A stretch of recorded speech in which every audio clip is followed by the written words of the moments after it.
Hello my dear friend, welcome to education point online. So friend, कैसे हैं आप लोग? आई होप बहुत अच्छे होंगे।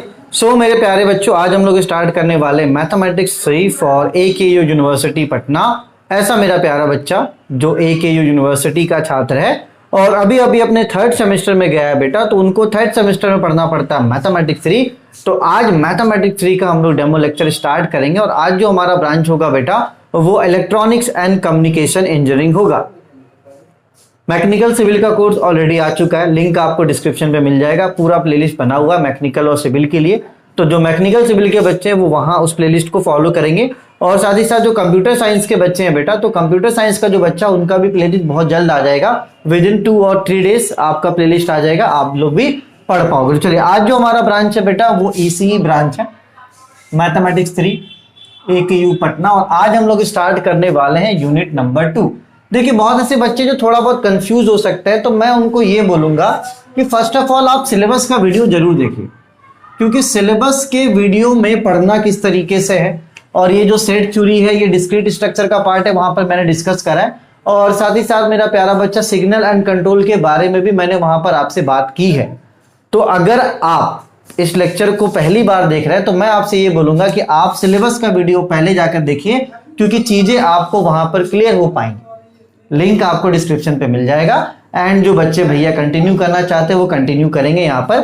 चलिए बेटा, तो यूनिट 2 का चैप्टर नंबर 1 हम लोग आज स्टार्ट करने वाले हैं, सेट थ्योरी। जैसा कि आपको पता है कि मैंने आपको बोला है सिलेबस का वीडियो देखने, उसके बाद बेटा मैं आपको लेक्चर 4 लेक्चर्स तक सेट थ्योरी के डेमो दूंगा।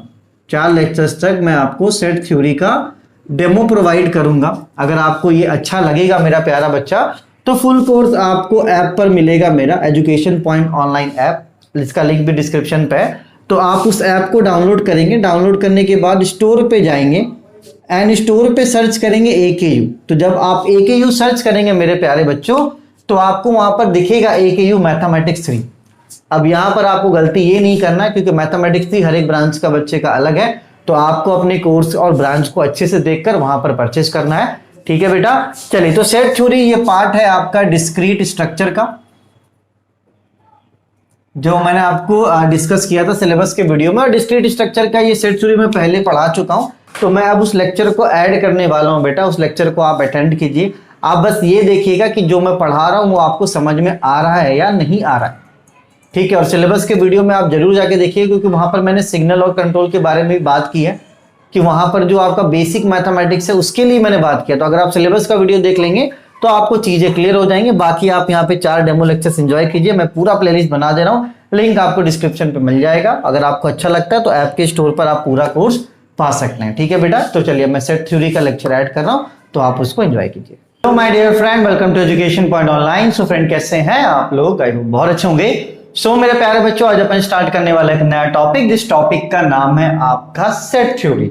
ठीक है मेरे प्यारे बच्चों, चलिए। बेसिकली आपने क्लास 11-12 में इसको पढ़ा है, वही सेट थ्योरी यहां पर आपको पढ़ना है। बस थोड़ा सा क्या होगा, इसमें चेंजेस होगा, थोड़ा सा आपको आगे का भी इसमें पढ़ना रहेगा बेटा। बेसिकली लगभग 90% आपका वही होगा जो आपने क्लास 11-12 में पढ़ा है। लेकिन मेरे प्यारे बच्चों, इसमें क्या है, आपको ओवर कॉन्फिडेंट नहीं होना है कि आपको सब कुछ आता है। अगर आप ये मान लोगे कि आपको सब कुछ आता है तो आप नहीं सीख पाओगे। इस सब्जेक्ट को सीखना बहुत जरूरी है, क्योंकि ये डायरेक्ट आपके प्रोग्रामिंग में यूज होता है। ठीक है बेटा, चलिए। तो आई होप, मैं ये सोचूंगा कि जो भी इस लेक्चर को देख रहा है वो अपने आप को 0 मानकर सीखने की कोशिश करेगा।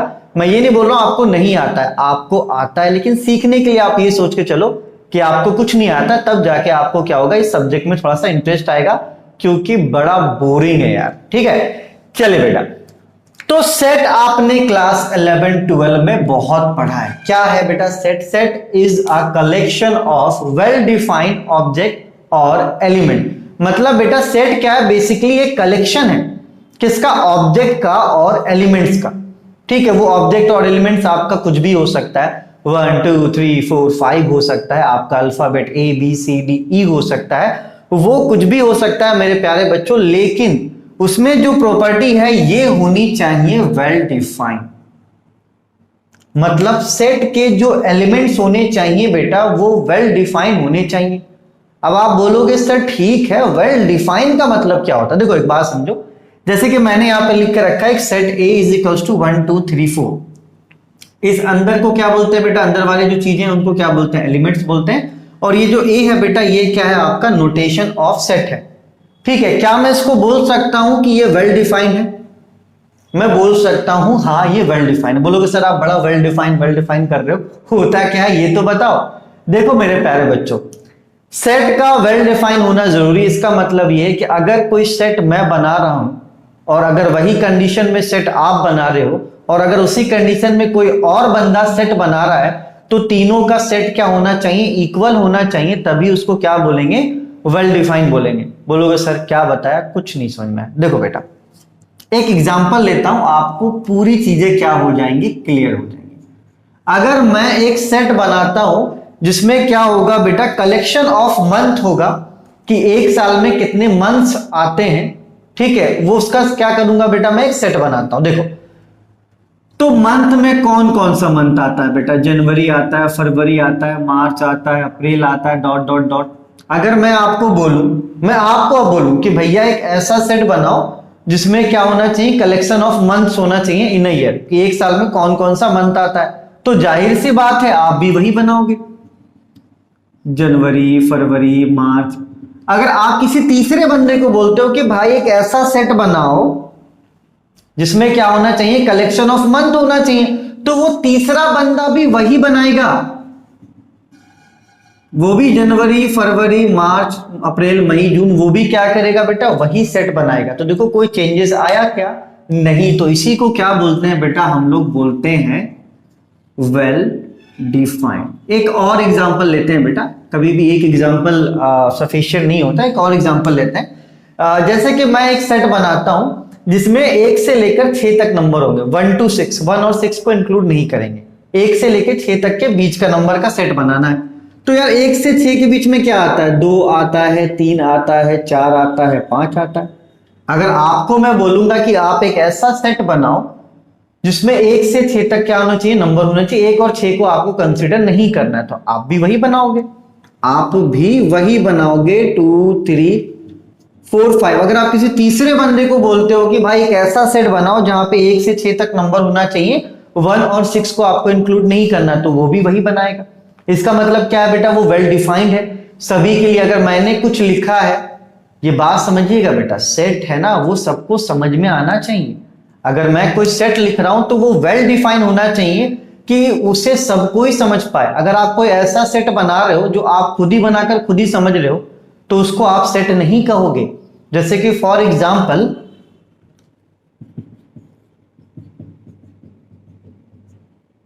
मैंने एक सेट बना दिया, अब इससे आप कुछ समझ नहीं पा रहे हो, तो अगर आप इससे कुछ समझ नहीं पा रहे हो, ये वेल डिफाइंड नहीं है, तो इसे आप सेट नहीं कहोगे।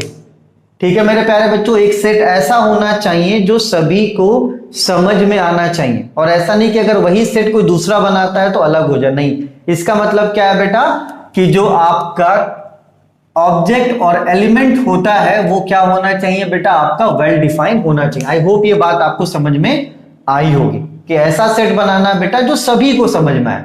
अगर कोई तीसरा बंदा भी वो सेट बनाए तो वही बनना चाहिए, तभी हम लोग उसे क्या कहेंगे, सेट कहेंगे। ठीक है बेटा, चलिए सेट में कुछ भी हो सकता है, एलिमेंट में आपका नंबर हो सकता है, अल्फाबेट हो सकता है, ये तो खैर आप सभी को पता है, लेकिन यहाँ जो इंपॉर्टेंट था बेटा वो क्या था, आपका वेल डिफाइंड था। ठीक है, चलिए इसको आप नोट कीजिए बेटा, फिर अपन क्या करते हैं, आगे बढ़ते हैं। आई होप ये आपको समझ में आओगे। एक और एग्जांपल दे दूं क्या, जैसे कि मैं आपको बोलूं कि एक ऐसा सेट बनाओ जिसमें डेज आते हो इन अ वीक, तो जाहिर सी बात है डेज इन अ वीक मैं भी वही बनाऊंगा, मंडे, ट्यूसडे, वेडनेसडे, आप भी वही बनाओगे। किसी तीसरे बंदे को बोलोगे भाई एक ऐसा सेट बनाओ जिसमें डेज आना चाहिए इन अ वीक, तो वो भी वही बनाएगा। ठीक है, इसका मतलब क्या है बेटा, कि वेल डिफाइंड है, कोई भी डिफरेंस नहीं हो रहा है। ठीक है, चलिए बेटा इसको नोट कीजिए, फिर अपन आगे बढ़ते हैं।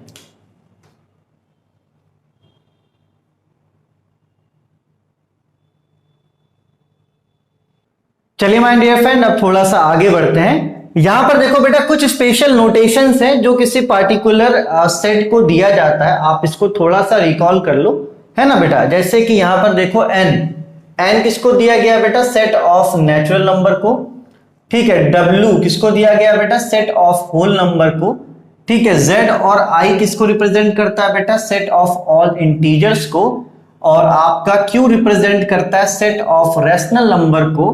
ई आपका रिप्रेजेंट करता है सेट ऑफ इवन इंटीजर्स को, ओ आपका रिप्रेजेंट करता है सेट ऑफ ऑड इंटीजर्स को, और आर आपका रिप्रेजेंट करता है सेट ऑफ रियल नंबर को। तो ये बेटा कुछ स्पेशल नोटेशंस हैं जो आपको क्या होने चाहिए, ध्यान होने चाहिए। तो वीडियो को पॉज करके क्या करो बेटा, आप इसको नोट कर लो, ठीक है। चलिए थोड़ा सा मैं आपको और यहां पर समझाता हूं। जैसे कि चलो एक बात तो ये आपको ये समझ में आ गया कि हाँ सर सेट क्या होता है, ये आपका एक वेल डिफाइंड होता है ना। चलिए एक परिवार को भी हम लोग सेट कह सकते हैं, एक परिवार को भी हम लोग सेट कह सकते हैं, क्योंकि वहां पर जो मेंबर्स है उनको सभी लोग जानते हैं कि वो कौन है, वो कौन है। ऐसा कुछ नहीं कि अगर मेंबर्स को अगर हम किसी और को बताएं उसके बारे में, तो अगर वो उसे जान रहा है मेरे प्यारे बच्चों, तो हाँ बोलेगा कि हाँ ये क्या है बेटा, आपका एक सेट है, ठीक है। जैसे कि मैं आपके सामने एक एग्जांपल लूंगा, ए एक सेट है 1 2 3 4 5, ठीक है।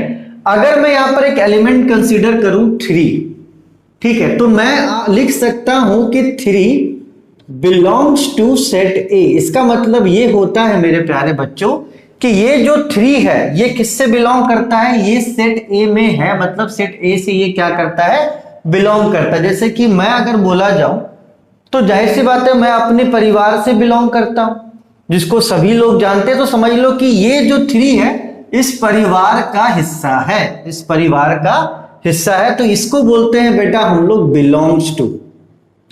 क्या रीड करते हैं बेटा, इसको रीड करते हैं हम लोग बिलोंग्स टू। और एक्चुअली में ये एप्सिलॉन का सिंबल होता है। किसका सिंबल होता है बेटा, एप्सिलॉन का। जैसे कि अल्फा बीटा गामा होता है ना, उसी तरीके से ये क्या होता है बेटा, एप्सिलॉन होता है।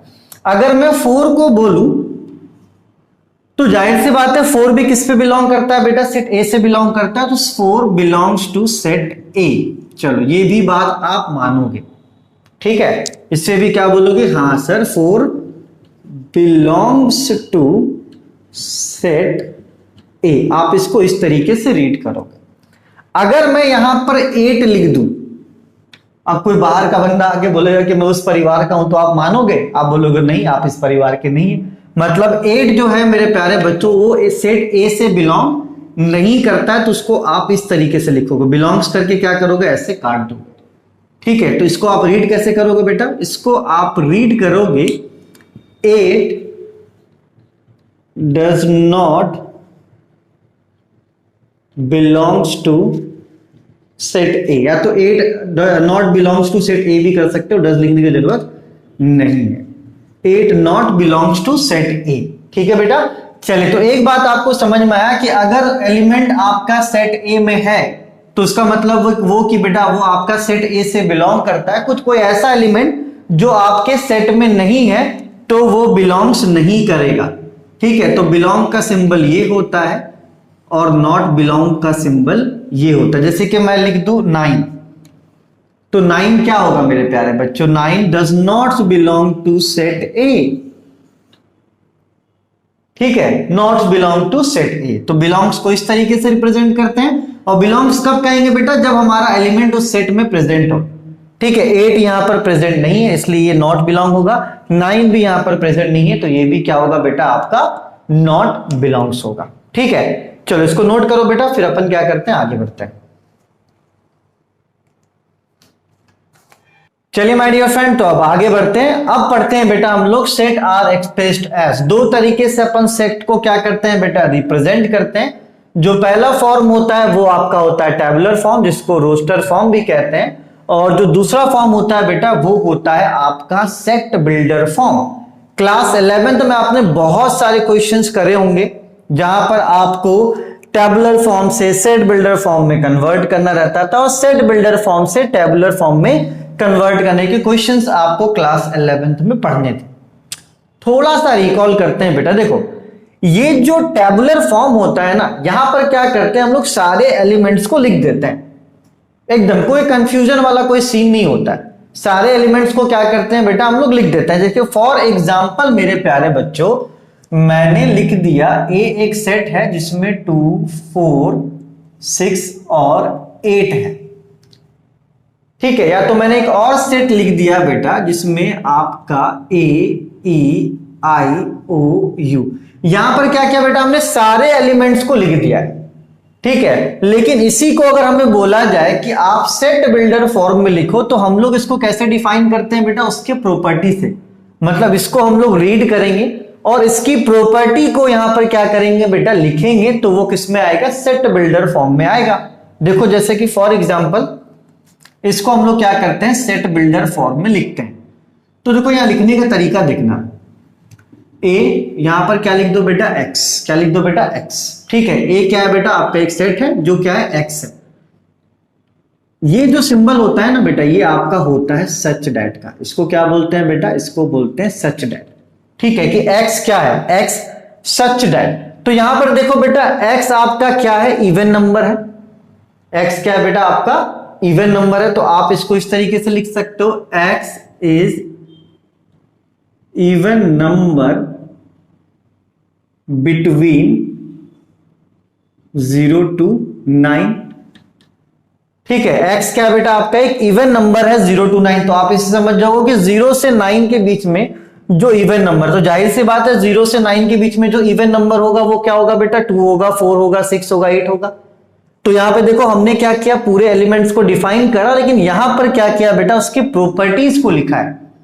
थोड़ा बहुत कंफ्यूजन है। एक और एग्जांपल देखो, जैसे यहां पर बेटा ए ई आई ओ यू, ये आपको पता है कि ये क्या है? वॉवेल्स है। ये क्या है बेटा? आपके वॉवेल्स हैं। तो यहां पर इसको अगर हमें सेट बिल्डर फॉर्म में लिखना होगा, तो हम इसको लिखेंगे A is equals to x such that x क्या है बेटा? X is vowel of English alphabet. Vowel of English alphabet. ठीक है बेटा। तो आप इससे भी अगर पढ़ोगे तो आपके दिमाग में ये आ जाएगा कि हाँ, ये क्या कहना चाहता है? ए ई आई ओ यू, क्योंकि वॉवेल्स आपके वही होते हैं। ठीक है। एक और एग्जांपल देखो मेरे प्यारे बच्चों, जैसे कि 1 2 3 4। ठीक है मेरे प्यारे बच्चों। चलिए, तो 1 2 3 4 क्या बेटा? एक सेट है। अब इसको क्या करना? अपन को सेट बिल्डर फॉर्म में बनाना है। तो जाहिर सी बात है हम इसको क्या लिखेंगे? ए एक्स सच दैट। इसको देखो बेटा बहुत सारे तरीके से लिखा जा सकता है। हम लोग इसको ऐसे भी लिख सकते हैं कि ये जो एक्स होगा मेरे प्यारे बच्चों, वो एक से बड़ा और एक के बराबर होगा, और मेरे प्यारे बच्चों छोटा होगा 4 से और 4 के बराबर होगा। हम इसको इस तरीके से भी लिख सकते हैं। तो जैसे जैसे आगे बढ़ेगा, देखो बेटा x क्या है? 1 के बराबर 1 से के बराबर 1 से बड़ा भी, और 4 के बराबर 4 से छोटा भी। तो इसका मतलब क्या होता है? 1 के बराबर 1 से बड़ा मतलब 1 2 3, 4 के बराबर और 4 से छोटा 4, 1 2 3 4। ठीक है। तो ये क्या होता है बेटा? सेट को रिप्रेजेंट करने का तरीका होता है। ठीक है। तो आज के क्लास में हमने क्या सीखा? सेट के बारे में हमने सीखा कि सेट क्या होता है। वो एक आपका वेल डिफाइंड ऑब्जेक्ट और एलिमेंट्स होता है। सेट को कैसे रीड करते हैं वो सीखा। बिलोंग्स टू क्या होता है, डज नॉट बिलोंग्स टू क्या होता है, और सेट को एक्सप्रेस कैसे किया जाता है। दो फॉर्मेट में एक्सप्रेस किया जाता है बेटा, एक आपका टेबुलर फॉर्म है, दूसरा आपका सेट बिल्डर फॉर्म है।